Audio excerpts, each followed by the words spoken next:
Olá, sejam bem-vindos a mais um episódio do podcast Bora RH. E hoje eu trouxe para falar com a gente a Camila Lago. Ela é diretora de Psicologia Organizacional da empresa Talentos. Ela é uma boa empresária, hein? Então, Camila, seja bem-vinda. E hoje o nosso papo, então, vai ser sobre carreiras, né? Obrigada pelo convite, é um prazer estar aqui com você. Muito obrigada, eu que agradeço. Então vamos lá, vamos falar sobre esse assunto, né, carreira, que é uma coisa que a gente tem que cuidar bastante para ficar no mercado. Então, Camila, conta um pouquinho para a gente a sua trajetória. Bom, a minha carreira dentro da psicologia organizacional aconteceu há 26 anos, né, uma empresa familiar, fundada pela minha mãe há 28 anos, então eu acompanho a empresa praticamente desde o começo, né? A nossa empresa trabalha com recrutamento e seleção, então faz toda a parte de recrutamento e seleção, toda a parte de treinamento e desenvolvimento. A minha história na psicologia começou com o recrutamento e seleção, que foi por onde eu iniciei na empresa, auxiliando nesses processos. Eu sempre tive uma curiosidade enorme, né, de conhecer mais sobre as pessoas, de entender mais sobre elas. Então, desde quando eu entrei na faculdade de psicologia, já foi com esse objetivo de atuar na psicologia organizacional. Ah, legal. E é uma área que vem crescendo bastante, né? E eu vejo também que as pessoas, quem estuda psicologia, consegue uma posição melhor nesse ramo, né? De consultoria, de realmente cuidar de empresas, de um RH, né? E aí, conta pra gente qual foi seu maior aprendizado referente a isso, a desenvolvimento de pessoas, a carreiras e tudo mais. Bom, são muitos aprendizados, com né? certeza. Ao longo de 26 anos, assim, eu tive, né, graças a Deus, a oportunidade de passar por diversos perfis de empresa. Então, acho que o maior aprendizado é esse. Cada cidade, cada modelo de empresa, empresas nacionais, multinacionais, familiares. Então, cada empresa tem o seu perfil, tem a sua cultura, o seu jeito de ser. E aí, com isso, você vai aprendendo muito desse mundo, né? Então, as pessoas são diferentes, as necessidades são diferentes. Então, assim, não existe um único modelo, existe diversas formas, né? E cada uma vão se encaixando aí no perfil de cada organização, de cada necessidade. Certo. E para você hoje, o que você considera para uma pessoa conseguir se destacar no ambiente, no mercado? Bom, a nossa empresa, a gente acaba puxando um pouco para o nosso lado, né? Mas nós acreditamos, e a nossa experiência ao longo desses anos todos, é que o que faz um profissional se destacar é o desenvolvimento comportamental.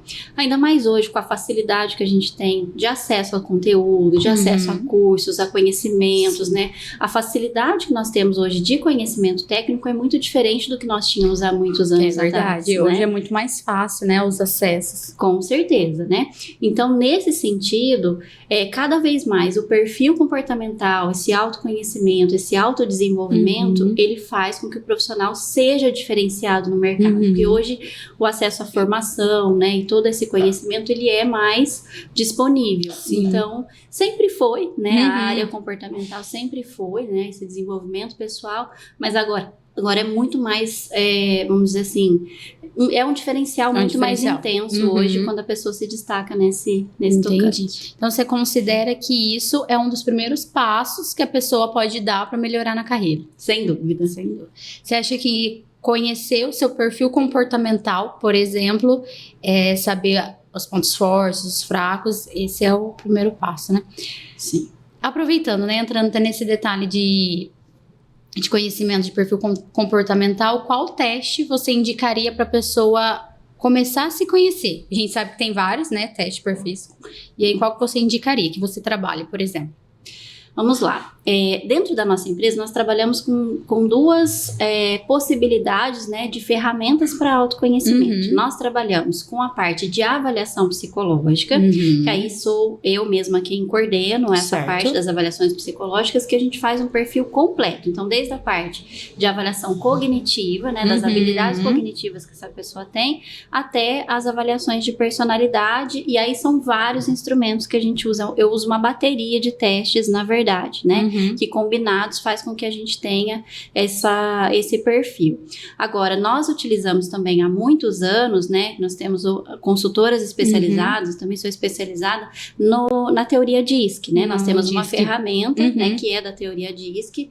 Nós utilizamos a da Solids, nós temos esse sistema, trabalhamos com eles. E essa ferramenta para o ambiente corporativo, ela é muito bacana, ela traz, assim, muitos insights ali que encaixa muito com esse ambiente corporativo. Então, é a que a gente acaba mais usando nesse sentido de carreira. Isso. Pessoal, quem não conhece essa ferramenta, quiser dar uma olhadinha, ela é muito boa e ela realmente dá o resultado certinho, né? É bem coerente com o perfil da pessoa. Sim, toda vez que a gente faz devolutiva, que a gente apresenta o perfil, a pessoa fala, nossa, é minha foto, meu retrato. É verdade. Ela é bem assertiva. Isso, é muito boa mesmo. E aí, vamos lá, a pessoa se conhece, ela tá num emprego, e aí ela começa a se autoconhecer, começa a ter insights e visões diferentes do que ela tinha, né? Qual é a hora, qual é a forma dela saber que é hora dela mudar de função, de área, de empresa, enfim, para ela dar um passo melhor na carreira?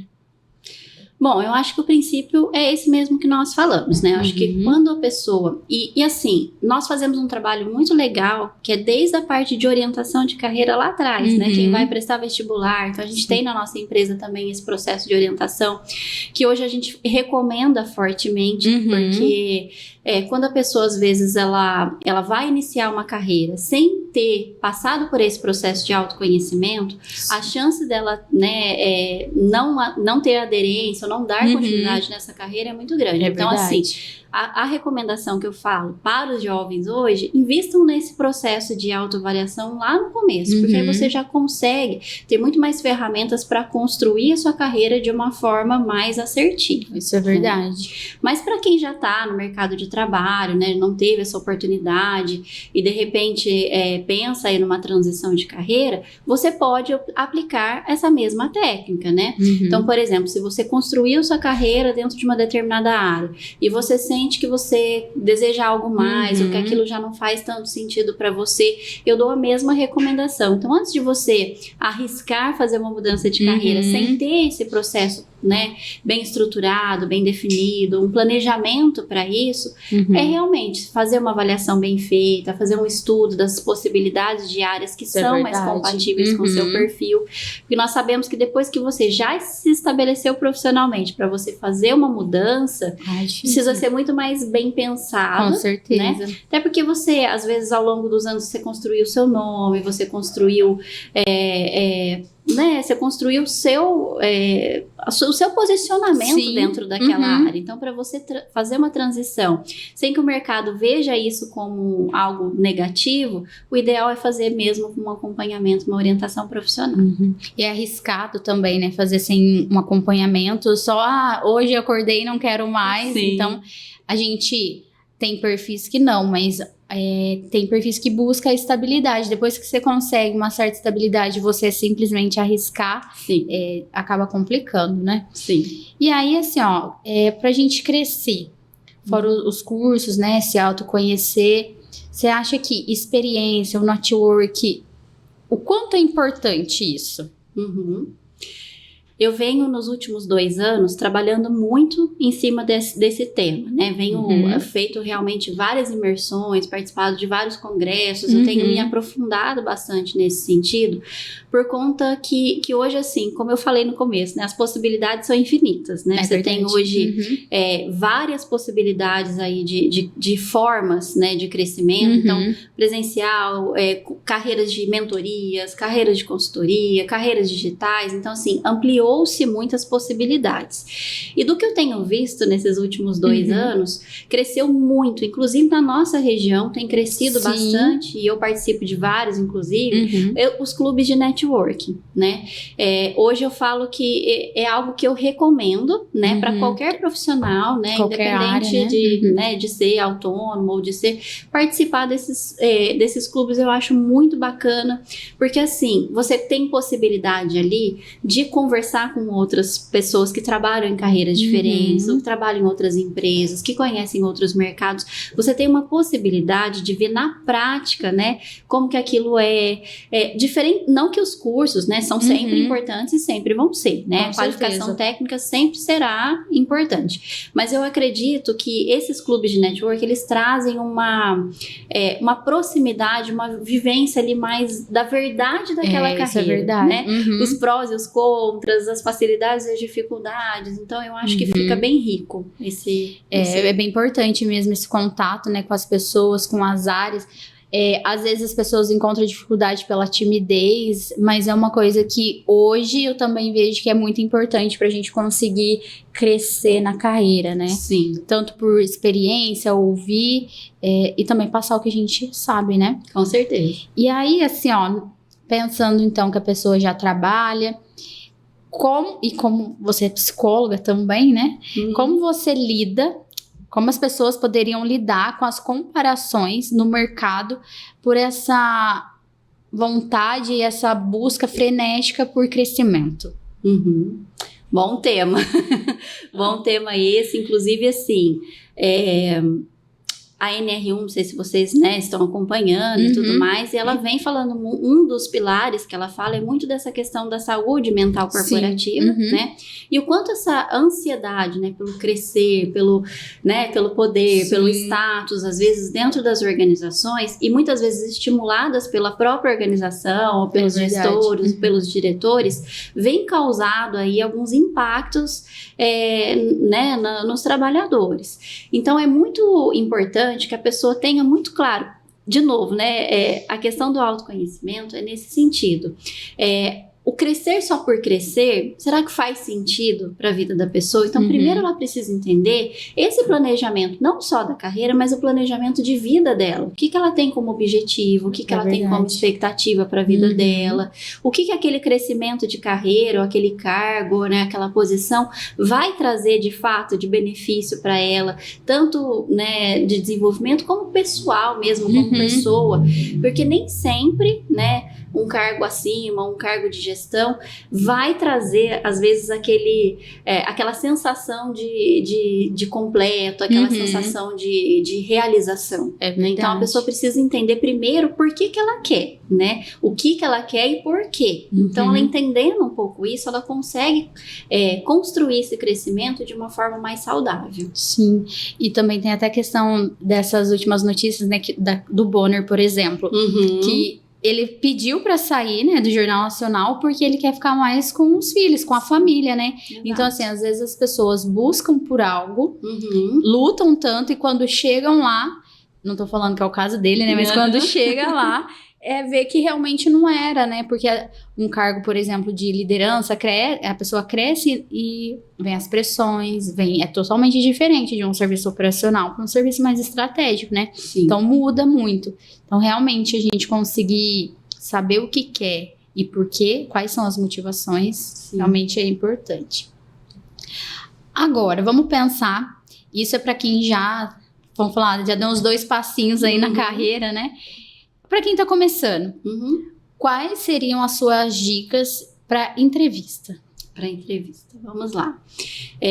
Eu acredito assim, eu faço muita entrevista com primeiro emprego, pessoas que vão procurar ali a primeira posição. Se for esse o caso, né, dos jovens aprendizes, estagiários que estão buscando o primeiro emprego, eu acredito que a maior dica é demonstrar realmente o interesse em fazer parte daquela empresa, né? Porque como ele ainda não tem a experiência, ele ainda não tem a vivência, a formação ainda está em andamento, o que ele tem de diferencial para apresentar? A vontade, né? A vontade de estar ali, a vontade de ter essa oportunidade, né, de uma carreira.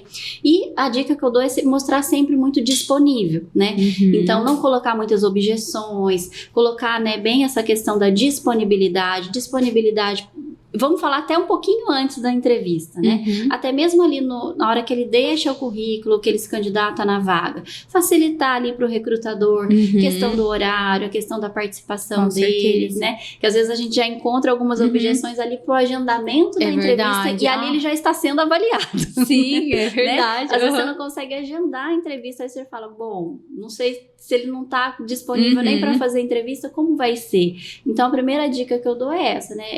Para um jovem que está iniciando aí o processo, é isso, disponibilidade, demonstrar essa motivação de querer estar ali naquela organização. Isso. Até na hora de atender o telefone vale, né? Sim, com certeza. Responder as mensagens. Isso, não ignora. Ah, esqueci, tava ocupado. Já teve caso, eu tava dormindo. É cada coisa. Eu imagino. E quais os erros mais comuns, agora no geral, as pessoas cometem na hora da entrevista? Primeiro, não conhecer a empresa, não procurar se informar. O que é a empresa, o que ela faz, qual que é a atividade dela, entender um pouco como é o funcionamento daquela empresa. De novo, hoje o conhecimento está disponível para todo mundo, né? Então as pessoas têm esse acesso para entrar num site, entrar na rede social da empresa, dar uma entendida, né? Como é o perfil daquela empresa, né? Eu percebo que as pessoas vão para as entrevistas assim totalmente despreparadas, não sabem nem, perguntam para mim, né? O que essa empresa aqui faz? Eu falei, poxa, você tá vendo aqui querendo uma vaga, você não sabe. Você mandou seu currículo e não sabe. Então, assim, se a pessoa manda um currículo para uma empresa, sem nem saber o que aquela empresa faz, quais são as opções de carreira que ela tem, então, assim, já começa errado por aí. Então, eu indico, assim, dar uma estudada no perfil, né, da empresa, em primeiro lugar, e também no perfil da vaga. Então, geralmente, quando a empresa anuncia a vaga, ela já coloca ali, né, várias informações. Sim. Então, quais são os horários de trabalho, o que é, um resuminho ali do que aquele cargo espera, das atribuições. E eu percebo que as pessoas às vezes não olham nem o anúncio da vaga. Não né? olham. Então, se ela olhar, né, se ela tiver esse cuidado de avaliar um pouco a empresa e ter esse cuidado de avaliar ali o que está no anúncio da vaga e já ir mais preparado para isso, eu acho que ali ela já dá, né, um passinho à frente nesse engajamento do recrutamento. E uma outra dica que eu sempre dou deixa o recrutador conduzir o processo. Você vai ter o seu momento, né? Sim. Todos os recrutadores abrem um momento ali para você tirar suas dúvidas, para você fazer as suas perguntas. Então, essa é uma outra dica que eu dou. Deixa o recrutador conduzir o processo, ele vai conduzindo, vai fazendo as perguntas, você vai respondendo. Ao final, se as suas dúvidas não foram respondidas por ele, aí sim você pode, né, ir perguntando, olha, eu também gostaria dessa informação, mas não interrompa, não interpele o recrutador. Até porque tem uma linha de raciocínio, Exato. né? E aí teve um caso, esse tempo atrás, de uma pessoa que estava sendo entrevistada, e aí a cada pergunta era uma história, que aí no meio você já perdia o raciocínio, né? Então, assim, meu Deus, se na entrevista a pessoa já tá contando história a cada pergunta, então, assim, a gente sabe que o perfil dela é comunicativo e a gente também tem que avaliar a vaga que a pessoa vai, né? Sim. Então tem que tomar cuidado mesmo. Essa é uma outra dica muito importante, né? Tentar ser objetivo. Nós sabemos que hoje, o tempo de análise de um currículo, né? Estatisticamente, né? Estudos recentes. O recrutador, ele analisa um currículo em menos de 2 minutos. Né? Então, e a entrevista, ela precisa ser muito objetiva, porque hoje é muito comum, né? E a gente faz muito isso na consultoria, inclusive, mutirões de entrevista. Então, às vezes você tem ali programado no dia 30 entrevistas, 40. Não dá pra demorar. Então, assim, se cada entrevista demorar ali 1 hora, né? Você não consegue otimizar. Então, por isso que eu falo, deixa o recrutador conduzir, né? As perguntas que ele quer saber, seja objetivo nas suas respostas, tenta prestar atenção no que ele está perguntando e responda aquilo que ele está te pedindo. E o que um recrutador vê e presta atenção, chama atenção nos primeiros minutos, então, da entrevista? Eu presto muita atenção na postura, né? Como que a pessoa tá, como que ela se apresenta, porque você bate o olho e você vê se aquela pessoa se preparou para estar ali naquela entrevista ou se ela só foi. Né? Vou lá ver o que é, né? Então, eu acredito que essa postura, né? Esse preparo, você já consegue perceber ali logo nos primeiros minutos. E como as pessoas podem, então, se preparar para as perguntas mais difíceis de uma entrevista? Agir com naturalidade. Eu sempre falo que assim, a verdade com naturalidade é o melhor caminho. Porque toda vez que a gente tenta enfeitar muito, ou a gente tenta inventar uma resposta que seja, será que ele quer que eu falo isso? A pessoa acaba se perdendo. Sim. E quando você é honesto, quando você é sincero, quando você é objetivo, a tendência de você ficar ansioso, de você ficar nervoso, de você se perder nas suas respostas é muito menor, né? Então, quanto mais transparente a pessoa for, né, com mais objetividade, melhor ela vai sair nessa entrevista. Então, no caso, é muito melhor falar a verdade. Então, por exemplo, uma pergunta difícil. Você sabe fazer tal coisa? Não sabe, pronto. Não sabe, Né? pronto. Não adianta inventar, porque se for contratado, depois não vai saber fazer. Exatamente. Né? E você até também acabou de falar sobre a pessoa se preparar, né, para uma entrevista. Nessa parte, a linguagem a linguagem corporal fala.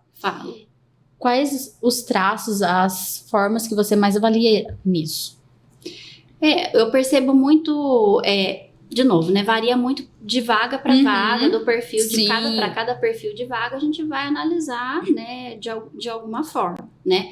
Mas de um modo geral, eu sempre assim, eu não levo muito em consideração essa questão da ansiedade, do nervosismo, porque assim, isso é normal, né? Às vezes a pessoa tá com muita expectativa, né? Tá precisando muito daquela oportunidade, então você vê que às vezes ela tá... Então, eu sempre... E isso tem feedback, assim, das pessoas que fazem entrevista comigo, né? Graças a Deus, na nossa consultoria de um modo geral. A gente procura deixar as pessoas muito à vontade, isso é importante. Deixá-las bem à vontade. Se eu percebo que a pessoa tá muito ansiosa, muito nervosa, eu tento acalmar, eu descontraio, eu não vou começar fazendo a entrevista, eu tento acalmar a pessoa primeiro, descontrair, e aí eu vou observando como que a pessoa vai se portando ali, né? Mas o que eu mais observo é muito essa questão da disponibilidade. Então, por exemplo, o jeito que ela senta na cadeira, o jeito que ela se apresenta à entrevista, o cuidado que ela teve. Quando a gente fala de cuidado para ir na entrevista, às vezes as pessoas falam, nossa, mas eu não tenho roupa, eu não tenho, né, como que eu tenho que ir? Falo, o básico bem feito funciona, né? Eu acho que é a higiene pessoal, é o cuidado de ir, né, com uma roupa bem limpinha, uma roupa, assim, compatível com o ambiente organizacional. Sabe? É verdade. Básico funciona, uma calça jeans, uma camiseta branca é o suficiente, né? Mas a pessoa precisa ter esse cuidado de se preparar. E a gente percebe que tem pessoas assim, que do jeito que levanta vai, entendeu? Verdade. Não tem cuidado nem com a higiene, às vezes, e isso causa uma má impressão no recrutador. Com certeza. A nossa imagem fala muito, né? Fala. Então, é o que a gente quer passar. E aí, no caso, agora eu acho que é uma coisa muito difícil também para as pessoas, como falar sobre salário sem se prejudicar numa entrevista. De novo, eu acho que assim, esse também é um tema sensível e a orientação que eu dou é essa. Em algum momento, o recrutador vai tocar no assunto do salário, entendeu? Se ele não falar no começo, ele vai falar no final. Muitas das vezes, essa informação já está na vaga, né, no anúncio da vaga, mas em alguns momentos não está. Então, aguarde, né? Aguarde o conduzir da entrevista, deixe o recrutador fazer o trabalho dele. Em algum momento, eu acredito que ele vá colocar essa questão do salário. Se ele não colocar, chegou ao final, geralmente eles perguntam, né? Se tem alguma dúvida, gostaria de fazer alguma pergunta. Aí você pode, com tranquilidade, falar, olha, você poderia me falar um pouco melhor como funciona a estrutura salarial da empresa, quais são os pacotes de benefícios que vocês têm? Pode perguntar com tranquilidade, caso o recrutador já não traga essa informação. Mas eu sempre dou essa dica, espera tudo acabar primeiro, se ele não falou, você pergunte. E aí, no caso, se a recrutadora ou o recrutador perguntar qual que é a sua pretensão salarial, o que as pessoas devem responder? Elas devem responder, né, de uma forma também bem tranquila, né, o que vocês têm para oferecer, né, para essa posição. Vocês já têm um valor definido, vocês já têm um valor fechado, esse valor vai ser negociado. Você pode falar para mim, para eu analisar, né, se está dentro também das minhas possibilidades, dentro daquilo que eu busco, né, como objetivo. Então, ela pode perguntar dessa forma, né, que fica menos invasivo. E aí, então, é melhor pedir para a empresa falar o que está pensando em oferecer do que dar um valor. Isso. Porque se oferece muito alto, às vezes não consegue a vaga. Se oferece muito baixo, a empresa vai oferecer o valor mais baixo, Sim, né? É bem delicado.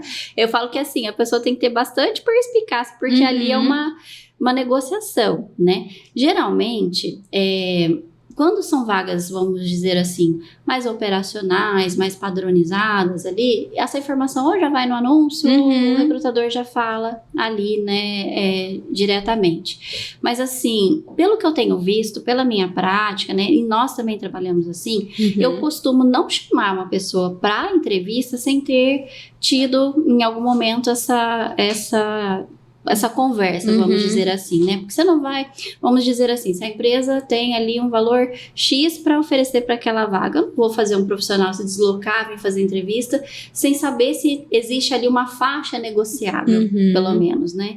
Então, eu sempre gosto da faixa também, né? Então, a pessoa pode também, se for um cargo, por exemplo, ou administrativo, ou de liderança, ou de gestão, né? Que já não tem esse valor padronizado, ela pode também falar faixa. Olha, minha faixa de pretensão é entre X e X.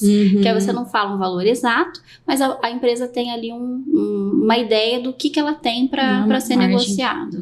Entendi. Muito boa essa informação, hein? E aí, sobre currículo, LinkedIn, o que chama a atenção? Você falou que gasta 2 minutos, né? Para olhar um currículo. O que chama a atenção num currículo? Vamos primeiro, assim, aos cuidados básicos, né? Que isso é muito importante. E já teve vários casos de currículos excelentes que chegaram para nós da pessoa perder a oportunidade porque a gente não conseguiu o contato dela. Então, assim, os dados básicos precisam ter, né? O nome, né? O telefone, o e-mail de contato ou o LinkedIn dela. Isso precisa estar no currículo, porque senão o recrutador não consegue fazer esse contato. Hoje em dia, a gente preza muito pela objetividade. Então, ali no currículo precisa ter esses dados e precisa estar bem de uma forma clara, objetiva, o que a pessoa, qual é o perfil de vaga que ela procura, que ela busca, né? Então, o objetivo que ela tem de cargos. E quando ela vai colocar ali os empregos anteriores que ela teve, né, as experiências que ela teve, quanto mais ela deixar claro qual é a carreira que ela busca, qual é o tipo de cargo que ela está procurando, mais rápido a gente consegue analisar esse currículo e mais chances ela tem de ser selecionada. Uma outra dica que eu dou é sempre assim, hoje as pessoas cometem esse pequeno deslize, vamos dizer assim, que é uma dica bacana. De novo eu falo a questão de estudar a vaga e estudar a empresa. Então, às vezes, você não precisa ter um único currículo padrão que serve para tudo. Para todos os lugares você vai mandar aquele mesmo currículo. Porque assim, não é comum que as pessoas às vezes tenham mais de uma habilidade. Ao longo da carreira tenham adquirido mais de uma área de experiência, foram somando esses conhecimentos, né? Então, quando ela tem, vamos dizer assim, ela tem vários conhecimentos e naquela empresa ela viu que tem uma vaga com determinado perfil aberto. Ela pode pegar esse currículo que ela tem e ajustar um pouco mais estrategicamente para aquela vaga que ela quer alcançar. Isso. Né? E mandar um currículo mais focado, mais direcionado para aquela vaga. Facilita ela ser chamada, né? Com certeza. Então, e facilita todo esse processo. Porque senão você, uma vaga de vendedora, você tem experiência, sei lá, e aí coloca tudo, realmente dificulta, né, para ser chamado. E aí, LinkedIn é uma rede social, né, uma rede social voltada para profissionais, né, para a área do mercado. E aí, assim, como que a gente pode utilizar ela para a gente se posicionar no mercado? Uma ótima pergunta também. O LinkedIn vem ganhando muita força agora nesses últimos tempos, né? Ele vem se popularizando mais, né? Porque eu percebo que até um ano e pouco atrás, assim, não eram muitas pessoas, né? Ou eram mais os cargos, assim, mais de alta gestão que utilizavam o LinkedIn. E agora eu percebo um grande movimento de todos os profissionais estarem utilizando. Então, dicas importantes: manter atualizado, né? Se você está trabalhando, se não está, manter atualizado, manter as suas formações atualizadas. Eu acho interessante, né, as pessoas que compartilham ali quando iniciam um curso ou quando concluem uma nova formação. Eu acho que isso é importante. No LinkedIn, eu particularmente, né, aí é uma dica da Camila, né, eu prezo muito assim, evita entrar em assuntos polêmicos, Sim. né, ali que possa, por exemplo, te colocar em situações por estar envolvido em algum assunto polêmico, né? Então, assim, manter o profissionalismo, né? Tentar ali manter o foco. De novo, é a mesma questão do objetivo, né? Qual que é o seu objetivo ao utilizar essa rede social, né? Ela não é uma rede social para entretenimento, então ela precisa ser usada de forma intencional, né? Então, se você vai participar, tenha uma intenção. Então, é uma foto, começa pela foto, uma foto profissional, né? Manter as atualizações ali também focadas na carreira que você atua ou que você pretende atuar. Se for compartilhar conteúdos, que sejam conteúdos compatíveis com a sua profissão, compatíveis com os interesses que você vai buscar, né? Então, essas são algumas dicas importantes para LinkedIn. Isso é verdade. E aproveitando nessa questão de redes sociais, qual que é o impacto de uma rede social agora, Facebook, Instagram, para uma entrevista? Né? Porque, assim, a foto a gente sabe que é opcional no currículo, né? Mas qual a visão, por exemplo, você quer contratar para uma vaga estratégica, só que você dá aquela olhadinha assim no perfil da pessoa e não é condizente a imagem que ela tá passando lá com o profissional que você quer contratar. Como que é isso? Tá. Ótima pergunta também. Que bom. Que ótima pergunta. Bom, eu vou te dar um exemplo da nossa área, né, da área de RH. Eu faço muita mentoria, né, para outras psicólogas que atuam ou desejam atuar na psicologia organizacional. Faço muito desenvolvimento de profissionais que trabalham em área de RH. E eu sempre falo para elas, né, para essas pessoas que fazem mentoria comigo, que a sua profissão foi uma escolha de vida que você teve, né? Ninguém te obrigou, né? Ninguém te obrigou a ter aquela profissão, verdade. Ninguém te obrigou a seguir, né? Naquele caminho, certo? Hoje em dia existem milhões de caminhos, milhões de coisas que você pode fazer. E tudo é uma decisão de vida. E qual decisão de vida que a gente toma precisa ser, eu falo que você vai costurando ali, né? A sua imagem, o seu posicionamento, tudo precisa convergir para a mesma coisa. Então, por exemplo, se no LinkedIn eu tenho um discurso, eu tenho um posicionamento. E nas minhas redes sociais, né? Facebook, Instagram, TikTok, né? Que tem pessoal tem que bastante. Tem um posicionamento totalmente diferente daquilo que eu me posiciono no LinkedIn. Passa autoridade? Passa verdade? Não passa, né? Então, assim, eu sempre oriento, né, as minhas mentoradas nesse sentido. Manter, né, a sua imagem pessoal e profissional alinhadas com aquilo que você quer passar. Isso é verdade. Por mais que você fale assim, mas é a minha vida pessoal, né, que tem muito esse questionamento, principalmente os mais jovens. Não, mas não tem nada a ver, isso aqui é minha vida. Eu falo, tem. Né? Foi a decisão que você tomou, né, de ser, né, falando da nossa área, dessa área. Então, você precisa, sim, tomar alguns cuidados e zelar um pouco por essa imagem, porque senão, em algum momento, aquilo pode, de perde credibilidade, forma, né? a credibilidade daquilo que você quer passar. É verdade. Então, a gente tem que tomar cuidado mesmo, né, com a nossa imagem, o que a gente posta. Sim. Qual debate a gente vai entrar, né? Exato. Então, tem que tomar... Eu brinco que eu falo assim, viver você pode fazer o que você quiser, não precisa postar. Não precisa postar, toma cuidado com o que posta. É verdade. E agora pensando, né, voltando para a pergunta aqui da entrevista, como que a gente fala dos nossos pontos fracos ou de melhoria que a gente tem? Bom, primeiro partindo do princípio que todos nós temos, sim, né? Então, assim, não existe perfeito, nenhuma né? pessoa, nenhum profissional que não tenha um ponto a desenvolver, um ponto a melhorar.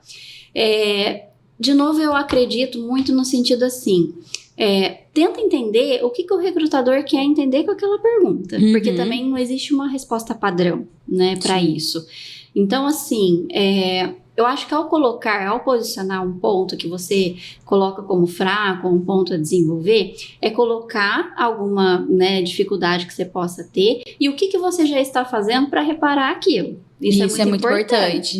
Melhoria contínua, né? Tô vendo que eu não tô bem aqui, mas eu já tô correndo atrás desse prejuízo, né? Exatamente. Então, por exemplo, a pessoa pode colocar... E assim... ela tem que tomar cuidado também com o que ela coloca, né? Então, por exemplo, assim, se a pessoa coloca ali, por exemplo, é uma vaga que exige que a pessoa vá cuidar ali de vários controles, de várias... que é uma vaga que existe um controle muito minucioso de alguma coisa, e a pessoa fala, meu ponto fraco é que eu sou extremamente desorganizado. Entendeu? Aí, vamos dizer assim... Sou desatento. Sou desatento, né? Então, assim, precisa pensar realmente, né?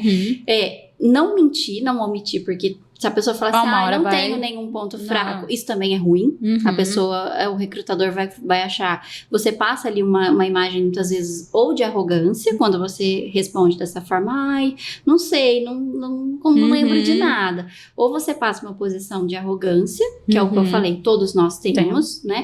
Ou até mesmo de não ter investido em nenhum momento nessa autopercepção sua, ou você não se percebe. Se você não sabe ou nunca recebeu um feedback, né? Ou você não recebeu nenhum feedback, ou se você não sabe falar nada que você gostaria de desenvolver, você não investiu em nada no seu autoconhecimento, entendeu? E aquela pessoa que no ponto fraco, ela fala que ela é perfeccionista. Qual que é a visão de um recrutador? A visão de um recrutador é que ela decorou isso, que ela viu isso na internet, que alguém falou pra ela, né? Porque isso, né, não faz sentido, né, pra um recrutamento, né? Não passa a verdade. Não passa a verdade. E os pontos fortes? Algumas recrutadoras, né, alguns acabam perguntando qual a melhor forma, para não parecer soberbo, arrogante, para responder essa pergunta. Eu acho que é você, de novo, com tranquilidade, enfatizar aquilo que você tem de melhor enquanto profissional, né? Então, assim, é você colocar mesmo as qualidades e as competências que você adquiriu na sua carreira até agora e que são concretas e que são mensuráveis, né? Então, por exemplo, quando você falar assim, olha, eu me julgo uma pessoa bastante proativa, cita um exemplo, né? Olha, eu me considero uma pessoa bastante proativa. Nos meus trabalhos anteriores, eu tive várias oportunidades de demonstrar essa característica em projetos que eu iniciei, em problemas que eu me antevi e consegui, né, resolver antes mesmo que me pedissem. Eu tenho muito essa característica. Quando eu percebo que tem alguma coisa, eu me antevenho, me antecipo para ajudar a resolver. Então, é sempre colocar, né, alguma característica, porque a gente precisa ter essa autoestima. A gente precisa ter essa autovalorização também, mas sempre tentar ali colocar algum exemplo concreto mostrar como de isso como que você fez de onde você aplicou aquela habilidade. E aí, agora na parte assim, como você disse, fez um feirão, atendeu 30 pessoas, chega a hora da resposta, né? De ter que dar a devolutiva para a pessoa. O sim é muito bom, mas a gente tem os nãos.